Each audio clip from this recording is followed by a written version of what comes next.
சையதுனா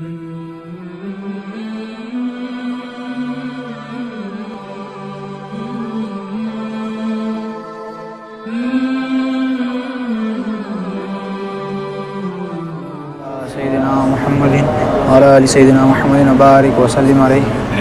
நம்ம எல்லாம் முஃமினாக முஸ்லிமாக படைத்து மேலும் தன்னுடைய ஹபீப் நாயகம் ரசூலே கரீம் ஸல்லல்லாஹு அலைஹி வஸல்லம் அவருடைய உம்மத்தில் ஒரு அங்கத்தினராக ஆக்கி அருள் புரிந்தானே. அத்தகைய அல்லாஹு தாலாவிற்கு எல்லா புகழும். அல்ஹம்துலில்லாஹ் அல்ஹம்துலில்லாஹ் அல்ஹம்துலில்லாஹ். மேலும் நம்ம எல்லாம் ஒரு முஃமினான முஸ்லிமான குடும்பத்தில் பிறக்கச் செய்து மேலும் எல்லாவற்றையோடும் மேலாக காமிலான ஷேகை நமக்கு நசீபாக்கினானே. அத்தகைய அல்லாஹு தாலாவிற்கு எல்லா புகழும். அல்ஹம்துலில்லாஹ் அல்ஹம்துலில்லாஹ் அல்ஹம்துலில்லாஹ். லா இலாஹ இல்லல்லாஹ் முஹம்மதுர் ரசூலுல்லாஹி ஸல்லல்லாஹு அலைஹி வஸல்லம். லா இலாஹ இல்லல்லாஹ். சகல கோடி வஸ்துக்களின் சகல கோடி தேவைகளையும் சதா அந்த வஸ்துவுடன் ஐனாக இருந்து தேவையை பூர்த்தி செய்பவன் யாருமே இல்லை இல்லல்லாஹ்.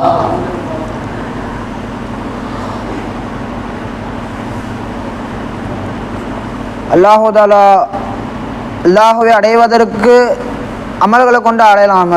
அன்பர்கள் அல்லாஹு தாலா வெகு விரைவாக அடைய வேண்டும் என்று சொன்னால் அல்லாஹு தாலா குர்ஆனில் சொல்கிறான், எத்தகர்ரபு இலைய அபதி பின் நவாஃபில். என்னுடைய அடியான் எத்தகர்ரபு இலைய அபதி பின் நவாஃபில், என்னுடைய அடியான் என் பக்கம் நஃபீலான வணக்கங்களை கொண்டு நெருங்குவான் என்பதாக அல்லாஹு தாலா குர்ஆனில் சொல்லி காமிக்கிறான். ரசூலுல்லாஹி ஸல்லல்லாஹு அலைஹி வஸல்லம் அவர்கள் அல்லாஹ் சொல்வதாக சொல்லி காமிச்சாங்க. அப்போ ஹதீஸே குதுஸி அன்பர்களே, இப்போ எல்லா அமலுக்கும் ஒரு நஃபீல் இருக்குது. தொழுகையுடைய நஃபீல் எது மூலம்? ஃபர்லு தொழுகிறோம், அதுக்கப்புறம் தொழுகக்கூடிய எத்தனை ரக்காய் தொழுகிறோம். ஒருத்தர் மக்ரிப் 3 ரக்காய் தொழுகிறாங்க, அதுக்கப்புறமா நான் எக்ஸ்ட்ரா தொழுகிறேன் அப்படின்னு சொன்னால் அதெல்லாம் ஃபர்லோட கணக்கில் போகுமா? போகாது மூலம். அதெல்லாமே நஃபீலுடைய வணக்கங்களாக போயிடும். ஒருத்தர் நோன்பு வைக்கிறாங்கிறாங்க, ரம்ஜானுடைய மாதத்தில் வைக்கிறாங்க தெரியுமா, அது மட்டும்தான் அந்த நபருடைய ஃபர்லு. மற்ற எல்லா மாதத்துலையுமே ஒரு நபர் நோன்பு வைக்கிறாங்க அப்படின்னு சொல்லிட்டு அது நஃபீலுடைய வணக்கங்களாக போயிடும். அவர் நேர்ச்சி வச்சு வைக்கிறாரு, இதெல்லாம் நஃபீலுடைய கணக்கில் போயிடும் போல. ஒருத்தர் ஜக்காத்து கொடுக்குறாங்க அப்படின்னு சொன்னால் அவர் வச்சிருக்கிற பங்குல 40ல் 1 பங்கு மட்டும் தான் ஜக்காத்துடைய கணக்கில் போய் சேரும். மிச்சம் அவர் எவ்வளோதான் கொடுத்தாலும் சதகாவுடைய அந்த சதகாவுடைய கணக்கில் நஃபீலுடைய கணக்கில் போயிடும். ஒருத்தர் ஹஜ்ஜு செய்கிறாங்க, அந்த துல்ஹஜ் மாதத்தில் செய்கிறது மட்டும் தான் ஹஜ்ஜு. மற்ற எல்லா நாளுகளையும் துல்ஹஜ் மாதத்துக்கு அந்த வருஷம் ஃபுல்லாக ஒரு உம்ரா செய்கிறாருன்னு சொல்லிட்டு ஹஜ்ஜு மக்காவுக்கு போய் மக்காவை பார்க்குறாங்கன்னு சொல்லிட்டு அதெல்லாம் உம்ராவோட கணக்கு ரொம்ப போயிடும். அப்போ எல்லா அமல்களுக்கும் நஃபீலுன்னு ஒன்று இருக்குது இல்லை. அப்போ எல்லாத்தோட மேலானதாக ஒன்று இருக்குது களிமா.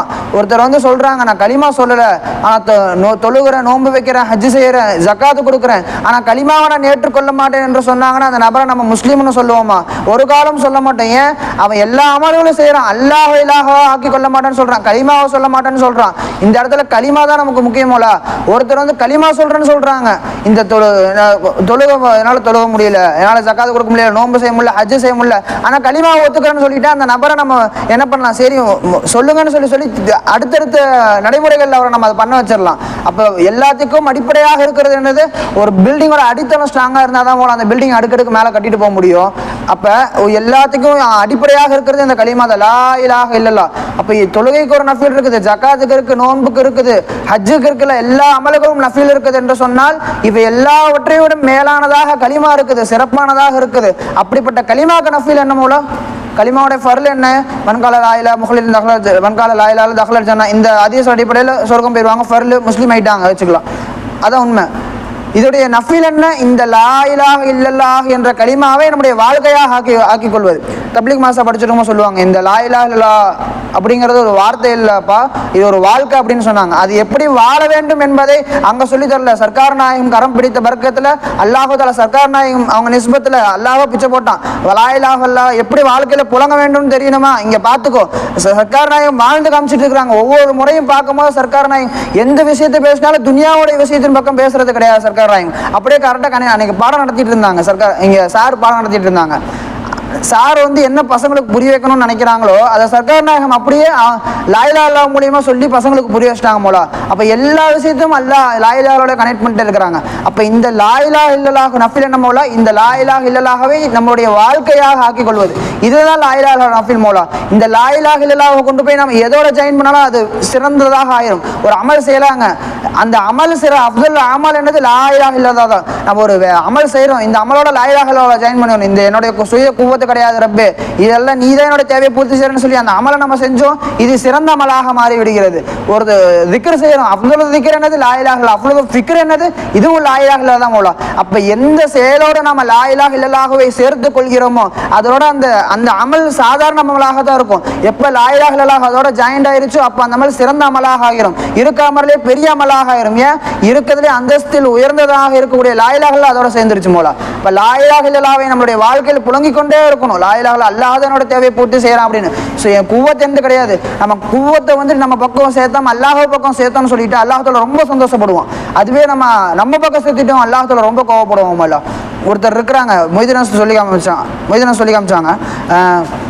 ஏற்கனவே சொன்னது போல ஒருத்தவங்க இருக்கிறாங்க, காலையிலேருந்து சாயங்காலம் வரையும் வேலை பார்க்குறாங்க.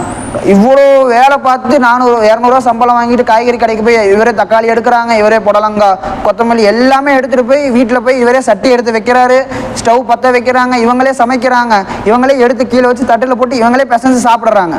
இந்த நபர் என்ன சொல்கிறாங்க, சாப்பிட்டு முடிச்சு என்ன சொல்கிறாங்க, அல்ஹம்துலில்லாஹில்லதி அதாமனி ஹாதா வரஸகனீஹி, அல்லாஹ் இது எனக்கு ரிஸ்க் அளிச்ச மின்ன கைரி ஹவுலி மின்னி வலா குவா, என் புறத்திலிருந்து ஒரு குவத்தும் இல்லாதபடியாக நீ ரிஸ்க் அளிச்சன்னு சொல்கிறாங்க. இதை சொல்லிட்டு மாதிரி சொல்லி காமிச்சாங்க. சிரிப்பு வருதா இல்லையா? அந்த நபரே வேலைக்கு போனாங்க, அவ்வளோ கஷ்டப்பட்டு உழைச்சாங்க. அந்த நபரே இதை எல்லா வேலையும் செஞ்சாங்க. கடைசியில் என்ன சொல்றாங்க, இந்த நபர் என் புறத்திலிருந்து ஒரு குவத்தில் நிரப்ப, உண்மை அதுதானே, அல்லாஹ்வுடைய குவத்தை கொண்டு தான் அந்த நபர் போனாங்க, அந்த இல்ம கொண்டு தான் இந்த காய்கறின்னு அறிஞ்சாங்க, இராதாவை கொண்டு இதெல்லாம் வாங்கணும் அவர் வந்து வாங்கினாங்க. இது எல்லாமே அல்லாஹ் தஆலாவின் பக்கம் சொந்தமாக்கிட்டாங்களா, அல்லாஹ் தஆலாவுக்கு ரொம்ப பிடிச்சி போயிடும் மூலா. இதை எப்போ நம்ம பக்கம் நம்ம அதை சேர்த்துக்கிட்டோம் அல்லாஹ் தஆலாவுக்கும் வந்துடும். காரணம் சொன்னாங்க, அவங்களுடைய அவ்வளோ சொத்து பத்துகள் இருந்துச்சு, எத்தனையோ ஒட்டகங்கள், அவங்க செல்வங்கள் நிறைந்த வீடுகளை பூட்டி இருக்கக்கூடிய சாவிகள் நிறைய ஒட்டகங்கள் சுமந்துட்டு போகுமாமா. அப்படி அவ்வளோ செல்வங்கள் அல்லாஹ் தஆலா கொடுத்துருந்தான். அவனை ஏன் அல்லாஹ் தஆலா பூமியை இழுக்க செஞ்சான்? அவன் என்ன சொன்னான், அத்தனை இல்மும் இன்னமா ஊத்தி துஹு அலா இல்மின் இந்தி, என்னிடத்தில் இருக்கக்கூடிய இல்மின் மூலியமாக இந்த இதெல்லாம் நான் பெற்றுக்கொண்டேன் அப்படின்னு சொல்லி அல்லாஹ் தஆலா அவன் சொன்னான் மோலா. அதனால அல்லாஹ் தஆலா என்ன பண்ண, பூமியை புடின்ட்டான்.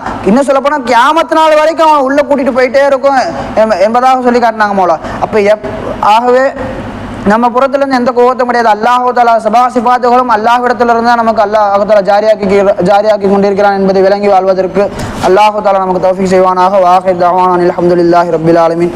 அஸ்ஸலாமு அலைக்கும்.